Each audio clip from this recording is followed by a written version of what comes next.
Eu gosto sempre de começar esse assunto falando sobre as principais áreas dos olhos, que é a nossa área de abertura, nossa área de união e nossa área de alongamento. A partir disso, eu tenho todo o meu mapeamento nas minhas mãos. Eu que determino onde eu vou alongar, eu que determino onde eu vou abrir e eu que determino onde eu vou unir. Para isso, eu utilizo numerações, densidade e direcionamentos. Para eu evidenciar uma área, eu preciso aplicar os maiores números nela. Se eu quero alongar um olho, eu trabalho os maiores números na minha área de alongamento. Se eu quero abrir um olhar, eu vou trabalhar os meus maiores números na minha área de abertura. Se eu quero unir um olhar, vou trabalhar os meus maiores números na minha área de união. Ou eu vou trabalhar densidade, escuridão nesses pontos. Quero abrir? Densidade no centro. Ou até mesmo direcionamento. Eu também consigo trabalhar direcionamentos nesses casos. O que eu faço? Aplico meu direcionamento de 90 graus para elevar o olhar, meu direcionamento mais inclinado a 45 graus para alongar o olhar ou para unir o olhar, dependendo do ponto onde eu estou trabalhando. Minha forma preferida de evidenciar um ponto é trazendo numerações e densidade, porque eu consigo evidenciar realmente. Sabe aquele gatinho que você está fazendo super gatinho? Pois é, faça ele com mais densidade na área externa, na área de alongamento, e com numerações maiores nessa área. Também fica um charme quando você utiliza direcionamentos mais inclinados. O primeiro ponto a se observar para uma correção é a distância entre os olhos. Ali eu já descubro se eu preciso alongar ou unir. Bom, a minha distância ideal equivale sempre à largura central do rosto com o tamanho dos olhos. Como você pode ver na imagem, a largura de A precisa ser igual à largura de B. Se A é maior que B, significa que os meus olhos são juntos. Se esse ponto aqui for mais curto que meus olhos, eles vão ser juntos. Assim como se A for menor que B, meus olhos vão ter a aparência de afastados. Quando eles são equivalentes, quando A é igual a B, eu tenho olhos padronizados. O que fazer quando os olhos são juntos? Trabalhar a minha área de alongamento, que é a minha área depois da íris. O que fazer quando os olhos são afastados? Trabalhar minha área de união. Se você está na dúvida sobre a largura dos olhos do seu cliente, eu recomendo que você utilize um paquímetro para fazer essa medição. A gente tem em média 3 centímetros de olho. Quando você calcula essa média, isso é uma média da média mesmo, tá? Mas quando você calcula ali certinho com o paquímetro e você depois mede o centro, você tem certeza se aquele olho é afastado ou junto. Eu tenho uma regra básica para unir ou não, para afastar ou alongar ou não, que é o seguinte: se eu tenho mais que 2 milímetros de diferença entre os olhos, eu vou trabalhar a correção. Se eu não tenho, se essa diferença é mínima, eu não trabalho a correção, tá? No meu dia a dia, eu faço dessa forma. Que às vezes a diferença é de 1 milímetro, e aí você faz um trabalho que às vezes não tem necessidade, você às vezes une o olhar, trabalha numerações maiores no canto interno, e até mesmo não fica legal, não fica ideal, você acha esquisito, até a sua cliente acha esquisito, porque você acabou evidenciando uma área que a diferença era tão mínima que poderia ter sido deixada para lá. Então, leve em consideração esses 2 milímetros. Tem mais que 2 milímetros de diferença? Vou resolver. Não tem? Deixa como está. Até porque você pode ter errado na hora de abrir seu paquímetro, pode ter aberto um pouquinho mais no olho, fechado um pouquinho mais no centro, e assim vai. Outro ponto importante a ser considerado, que é o que muita gente confunde. Olhos caídos são diferentes de pálpebras caídas. Existe uma linha imaginária que a gente traça de um olho para o outro. Essa linha, o final do olho precisa apontar a essa linha. Significa que se minha linha bate no meu final de olho, meu olho é um olho padrão. E se o meu olho está acima dessa linha, como mostra nessa imagem, se ele está apontado para cima, significa que ele é levantado. E se ele está abaixo dessa linha, significa que ele é caído. Então, é muito importante que você leve em consideração isso. Não é pele caída, não é pálpebra caída. São olhos caídos, olhos tristes. Para esse tipo de olhar caído, o que eu preciso fazer? Elevar com curvaturas e não com numerações. Você trabalhar com numerações maiores nessa área não vai fazer com que esse olhar tenha aparência de levantado. O ideal são curvaturas mais acentuadas para fazer esse trabalho. Assim como você trabalhar com numerações nessa área do olho para dar uma sensação de diminuição, não vai resolver. Você precisa de curvaturas menos acentuadas para dar esse direcionamento para baixo. Claro que existem mapeamentos que a gente pode estar utilizando, que são os mapeamentos mais gateados, que possuem sim suas numerações mais para o canto externo, porém não finalizam com numerações maiores, tá? A numeração maior ela vai pesar o olhar. Eu recomendo sempre que, independente do shape, você diminua pelo menos 2 numerações no canto externo, nessa área aqui. Tá bom? Então, não se engane em relação a números. Para um olho caído, eu preciso de curvaturas mais acentuadas. Lembrando, não estou falando de pele caída, porque aí já vem outro ponto, tá? Vou falar daqui a pouco. Mas para esse tipo de olhar, eu preciso de uma curvatura mais acentuada para dar uma sensação de olhar mais para cima, tá? Existe algo muito importante que eu sofro demais, que eu sofri a vida inteira. Foi com desnível nos meus olhos. Eu tenho um desnível absurdo, uma diferença muito grande de um olho para o outro. Com isso, eu comecei a observar isso nas pessoas, porque era um defeito que existia em mim. Hoje, trabalhar com correção ocular é algo que me encanta, porque eu sempre tive muita vergonha do meu olhar. Então, eu quis me especializar nesse assunto, para eu conseguir ter o olhar que eu sempre sonhei, e depois que eu consegui ter esse olhar, eu comecei a transferir isso para o meu dia a dia, para o meu trabalho, para as minhas clientes. Repare aqui, os pontos que estão fazendo a ligação de um olho ao outro, eles não estão na mesma altura. Por quê? Ela possui um desnível. Como consertar esse desnível?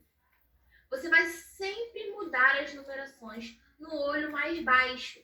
Se eu estou trabalhando 11 no olho comum, no olho padrão, no outro olho eu vou aumentar 1 milímetro, vou trabalhar o tamanho 12. No meu caso, meu olho tem tanta diferença que eu preciso alterar 2 numerações. Se eu trabalho 11 em um olho, eu preciso trabalhar 13 no outro olho, para conseguir corrigir 100% o meu olhar. Senão, ainda assim, ele dá aparência de desnível. Aí você pensa, Sara, mas não vai dar muita diferença? Com os olhos abertos, nenhuma diferença. A diferença é quando você está olhando, né, a sua cliente deitada, ou quando ela olha para baixo. Aí não tem como não dar diferença. Mas o que importa na correção? A forma que o outro te vê e a forma que você se enxerga no espelho. Até porque ela não vai mostrar o seu trabalho assim para ninguém. Ela vai olhar para a pessoa. Assim como ela não vai ficar no espelho olhando para baixo, senão ela não enxerga. Ela vai se olhar no espelho. Então, o que importa da correção é o que você está vendo, tá? Não o que está de cima para baixo. Então, não tenha medo de ousar. Tá na dúvida? Use o paquímetro. Vê a altura dos olhos, vê o quão alto é um, quão alto é o outro, ou quão baixo é o outro. Porque aí você sabe se precisa de 2 milímetros, 1 milímetro. Quando é cliente de primeira vez e ela tem esse desnível, eu não coloco 2 milímetros, eu sempre coloco 1 milímetro. Se resolver, ok. Se não resolver, na manutenção eu dou aquela alterada para conseguir chegar na expectativa do meu cliente. Geralmente, as pessoas que têm um olho mais baixo que o outro, assim como eu, já tem essa percepção. Já chega aqui se queixando, né, desse olho mais baixo e tudo mais. Isso é característica de pessoas estrábicas, assim como eu também sou, né? Infelizmente, eu tenho um nervo adormecido de um lado do meu rosto e com isso eu não consigo fazer a movimentação do olho. E o que aconteceu com esse olho? Ele ficou preguiçoso. Então, como eu não tenho movimento, como eu não tenho essa questão da visualização total, eu só olho para ele para um lado, ele começou a ficar modificado, ele ficou diferenciado do meu outro olho. Meu olho com mais movimentação, ele chega a ser mais proeminente do que o meu olho sem movimentação. É uma loucura. Eu tenho um olho mais à frente da outra que o outro. Assim como eu tenho um olho mais baixo que o outro, ainda sou estrábica.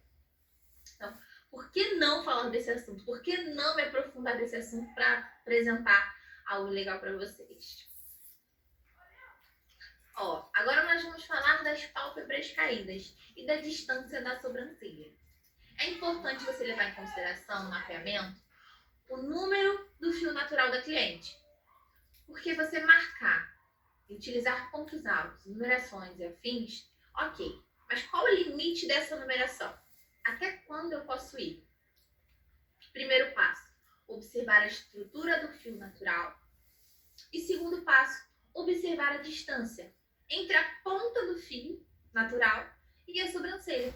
Lembrando que eu preciso ter no mínimo aqui, ó, 2 a 3 milímetros de distância para que esse fio não fique encostando na minha sobrancelha. Em relação às pálpebras caídas, existe uma diferença muito grande entre pálpebra e olho caído. Repare, imagine uma linha traçando esse olho. Você consegue ver que a área externa dela aponta para baixo?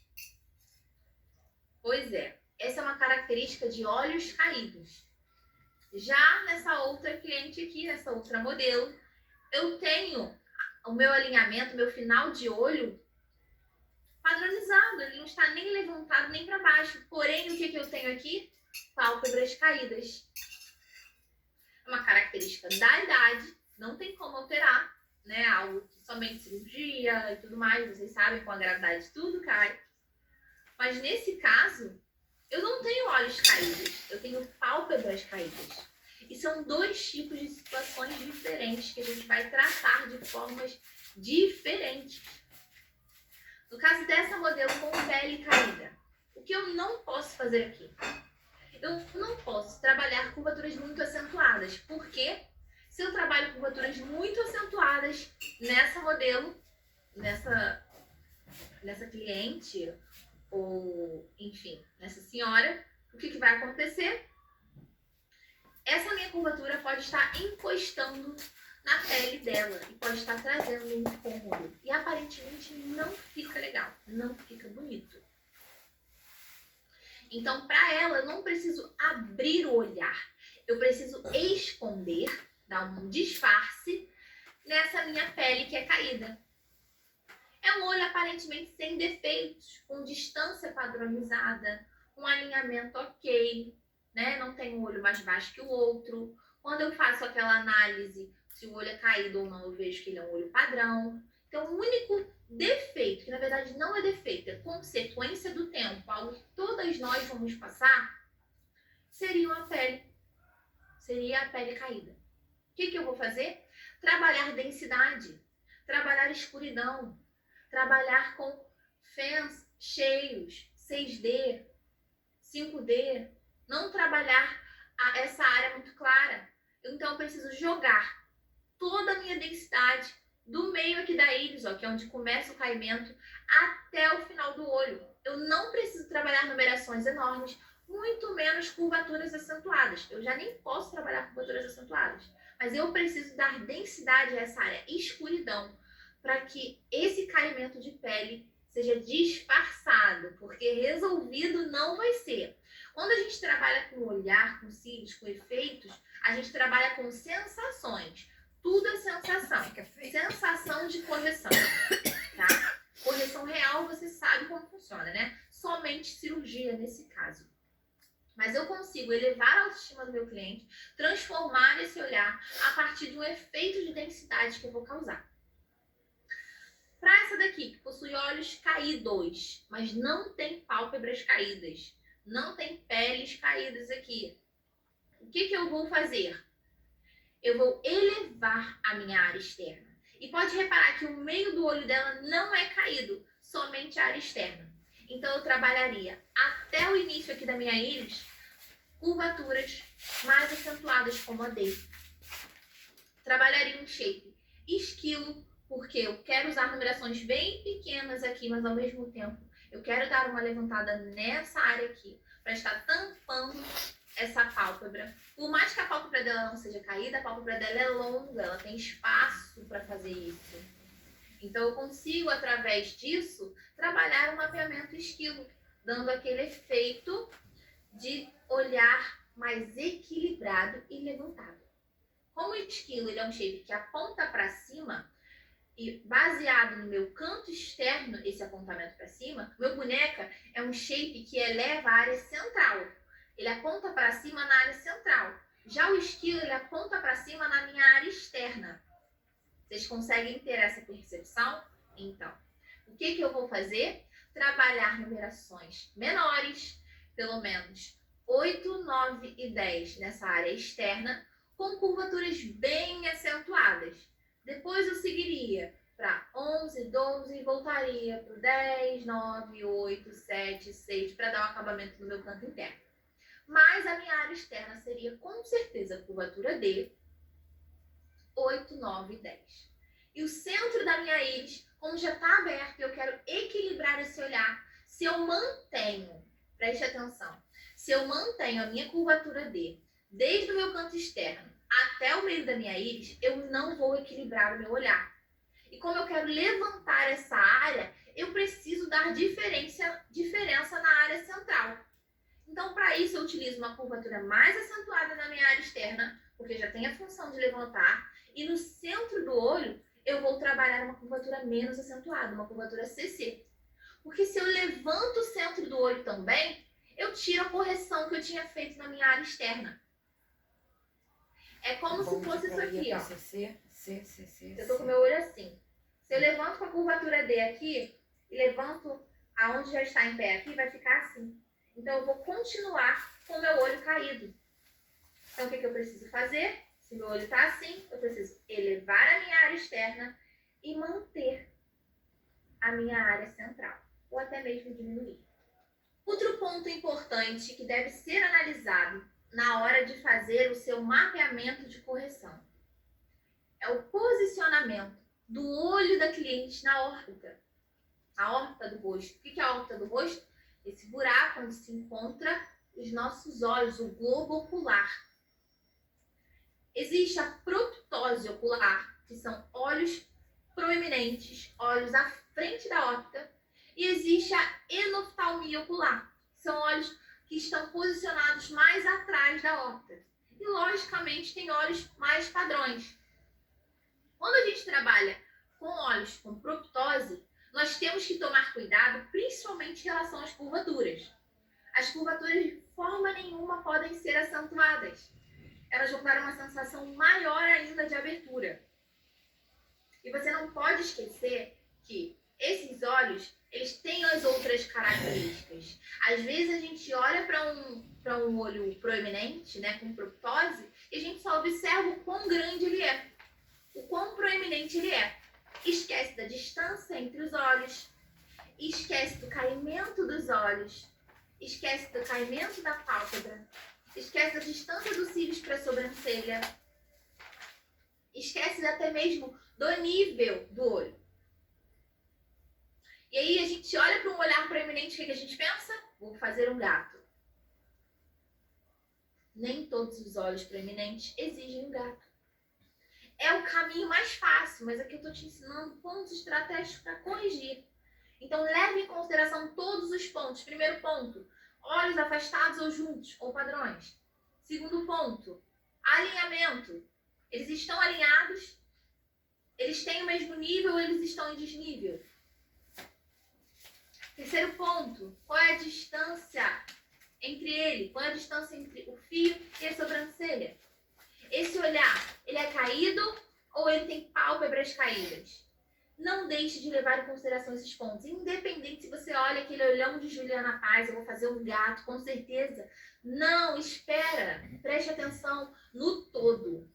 Você é lash designer. Você não só cola fios. Você não é obrigada a repetir o que se faz, o que sempre se fez. Você está aqui para aprender a criar. Então, a gente precisa avaliar todos os pontos. Nessa foto eu não consigo fazer uma avaliação concreta desse olhar, mas nos próximos slides vocês vão ver o que eu faria, tá? Olha, qual a característica principal, que é algo que vocês confundem muito também? A característica principal de um olho enoftalmo.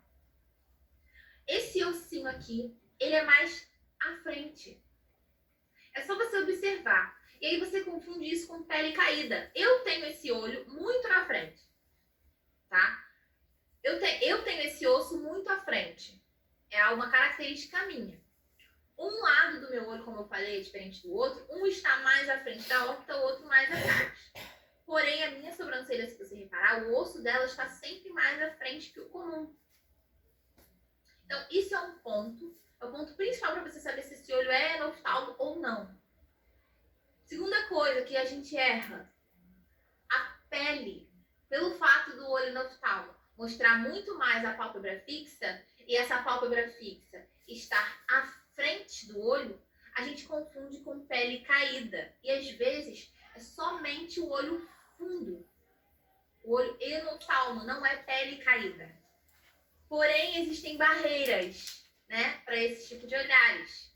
Que é exatamente isso aqui. Um olho fundo, que não significa olhos caídos, como você pode ver na primeira imagem, ela tem olhos fundos. A pele dela não é caída. O osso dela está muito à frente. Ou o olho dela está muito à frente. O que eu não posso fazer de forma nenhuma nessa cliente?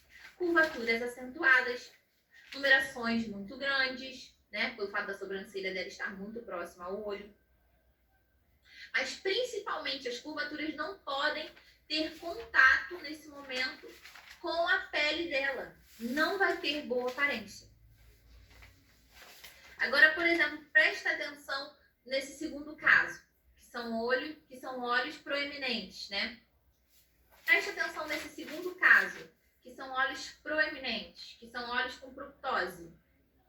O que você precisa fazer aqui? Eu não posso, de forma nenhuma, eu tenho certeza que eu não posso utilizar curvaturas acentuadas nesse olhar. Porém, se você reparar, por causa do desenho do olho, por causa da curva do olho, o canto externo dela fica com a aparência de caidinho. Não é. Se você traça uma linha aqui, você vê que esse olho, ele é padrão. Ela também não tem pálpebras caídas. E o desnível dela é quase imperceptível. Pelo fato dela estar com delineado, parece até que ela não tem o desnível, mas ela tem sim. Esse olho aqui, ó, é mais baixo que esse. Eu vejo pela quantidade de espaço na pálpebra móvel. Mas lembra que eu falei sobre a distância dos olhos? Se for absurda a diferença, eu corrijo. Se não for, eu não corrijo. Então, no caso dela, eu não corrigiria. Com ela, eu sei que eu não posso utilizar curvaturas acentuadas, assim como a minha cliente que tem o olho enoftalmo, eu também não posso usar curvaturas acentuadas, porque senão vai pegar na pele dela, no ossinho dela. A minha cliente com proptose, quando eu aplico curvaturas acentuadas, dá uma sensação de olhos maiores, esbugalhados. Mas eu posso sim trabalhar curvaturas mais acentuadas no canto externo dela, só nesse pontinho aqui, para eu equilibrar esse olhar. A não ser que ela goste desse efeito amendoado, que eu particularmente amo. Amo demais. O bom é que dá para vocês verem a diferença do que é um olho arredondado, que é o primeiro, e o que é um olho amendoado. Geralmente os olhos com proptose, eles não têm aquela ligação das lamelas. O que é a lamela? Linha d'água inferior, linha d'água superior. Elas não têm ligação. Isso é um ponto importante na hora de você fazer a sua aplicação. Cuidado com essas clientes, porque provavelmente ela sai com os olhos vermelhos. Pode gerar queimadura, pode gerar até mesmo aquela esclerite por causa do PET, porque ela não fecha os olhos durante o procedimento. Tanto que você consegue ver a partezinha inferior branca dela, da esclera. Por quê? O olho dela é tão à frente da órbita que não tem pele suficiente para estar fechando esse globo ocular. Então, atenção a esses detalhes na hora da sua aplicação, principalmente com o PET. Esse olho não permite que você faça utilização de fitas para estar levantando ele. Não permite. Porque se você levantar o olho que já está aberto, vai ficar mais aberto ainda. Aí sim, o caso de queimadura é muito grave. Tá? Aí sim pode ocorrer com certeza. Trouxe 2 casos aqui para vocês, onde eu utilizei o mesmo mapeamento, porém com curvaturas diferenciadas. Na verdade, as mesmas curvaturas, só que em posições diferenciadas. E são olhos completamente diferentes, para vocês entenderem o quão importante é o uso das curvaturas corretas. Às vezes a gente trabalha o mesmo mapeamento em diversos tipos de clientes, só que o resultado fica diferente por causa da curvatura que a gente utiliza. Nesse primeiro caso, eu trabalhei do 7 ao 10, meu ponto alto sendo aqui depois da minha íris, tá? Meu ponto alto que é o tamanho 12. Trabalhei até o tamanho 12, curvatura CC. Por que eu não trabalhei a D se ela tem essa aparência de caidinho? Por conta da proeminência dela. E como eu cheguei com essa curvatura até aqui o final da minha íris, até o ponto de partida da minha íris, eu não quis elevar demais, para eu não perder o equilíbrio dos olhos. Então, o que eu fiz? Eu trabalhei curvatura CC, que é uma curvatura que vai elevar, mas não vai elevar tanto assim, ela é uma curvatura intermediária. Para dar uma suspendida aqui, nessa área, que está com aparência de caída. Ela possui olhos com proptose, ela tem olhos à frente da órbita, tá? E também por esse fato eu não gostaria de utilizar a curvatura D, a não ser que fosse tão fechada quanto o outro modelo que eu mostrei para vocês. E a partir do tamanho 11, eu já comecei a trabalhar CC. Esse tamanho 11 começa aqui, ó, na metade. Esse tamanho 11 já começa aqui, ó, na minha íris, tá? No início da minha íris aqui e vai até o meu canto interno com curvatura C. Já a outra modelo, ela possui olhos enoftalmos. Ela possui olhos enoftalmos. E o que acontece? Esse ossinho da sobrancelha é mais saltado, porém é distante. Então não tem o risco, nesse caso, de encostar a curvatura nessa área. E ela precisa de olhos mais abertos. O olho dela é bem fechado e tem aparência de caidinho. Mas se você traçar uma linha entre um ponto e outro, você vê que ele não é, ele é um olho padrão.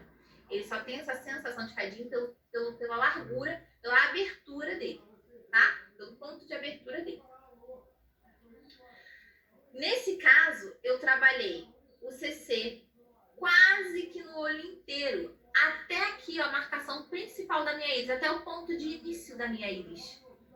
No cantinho interno, onde eu desço para o 8 e o 7, eu trabalhei curvatura C. Mas todo o olho eu trabalhei ele levantando com curvatura média, não é a mais acentuada de curvatura média, para eu conseguir dar uma elevação. E o que você pode perceber? Diferente dela, essa daqui tem a elevação no centro e no canto externo bem mais fechado. Ela não. Ela tem o olho quase que todo por igual, em questão de abertura, e somente no canto interno é mais fechado. Então, por isso, pelo fato dele ser quase que por igual, eu mantive essa curvatura CC para dar equilíbrio ao olhar. Outro caso importante que a gente pode levar em consideração aqui, já não são mapeamentos iguais, são mapeamentos diferenciados, com ponto altos diferenciados, porém com a mesma curvatura no olho inteiro. Aqui eu tenho olhos padrões, que não estão nem muito à frente, nem muito atrás da órbita, porém eu tenho caimento de pálpebra. Já no caso da Miley, eu tenho olhos padrões também, aproximados. Repare que ela tem olhos juntos, tá? Aqui eu tenho olhos padrões, não são juntos, aproximados, com leve destaque aqui no ossinho da sobrancelha. O olho dela quase um olho enoftalmo, tá? Mas não chega a ser aquele olho super profundo. O que mais evidencia aqui é realmente o afastamento dos meus olhos. Então, eu trabalhei um shape que eu consigo dar abertura e, ao mesmo tempo, alongamento. Esse aqui é conhecido como shape esquilo, tá? Que ele dá essa sensação de abertura e alongamento. E mantive a curvatura. Eu não trabalho, no caso dela, curvatura C. Eu não trabalho, no caso dela, curvatura D na área externa, exatamente pelo fato do meu ossinho ser saltado. Então, nesse caso, eu trabalho curvaturas medianas, que não vão diminuir o meu olhar, vão me dar o que eu preciso, que é a elevação, e ao mesmo tempo não vai correr o risco de encostar no meu ossinho, que é elevado. Então, eu trabalhei o ponto alto dela, que é aqui nessa área, exatamente nessa área onde essa bolinha pega, para dar uma sensação de afastamento ao mesmo tempo de abertura, porque eu preciso afastar por causa da minha junção, né? Que meu lado A é maior que o meu lado B.